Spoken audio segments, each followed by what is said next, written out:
नमस्कार.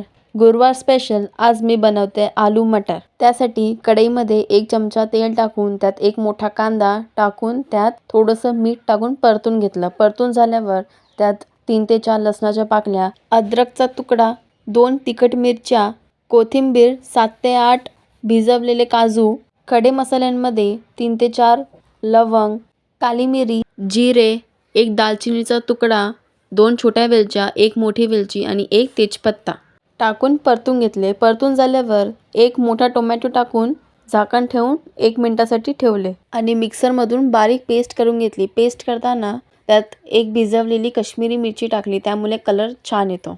आणि त्याच कढईमध्ये थोडंसं तेल टाकून बॉईल केलेले बटाटे आणि वाटाणा फ्राय करून घेतला.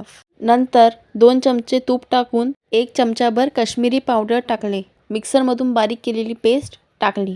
मीठ टाकून परतून घेतलं. परतून झाल्यावर त्यात 2 मिनिटासाठी झाकण ठेवले. 2 मिनिटांनी झाकण काढल्यावर तुम्ही बघू शकता की आपल्या ग्रेव्हीला छान असं तेल सुटलेलं आहे. त्यानंतर लगेचच 1 चमचा आगरी मसाला, अर्धा चमचा हळद टाकून परतून घेतलं आणि वाटाणा टाकून 2 मिनिटं परतून घेतलं. परतून झाल्यावर गरम पाणी टाकून छान अशी उकळी काढून घेतली आणि उकळी काढून झाल्यावर बॉईल केलेले बटाटे सोडले आणि 1 चमचा किचन किंग मसाला टाकून मिक्स करून घेतले आणि तयार आहे आपली झटपट अशी आलू मटरची भाजी.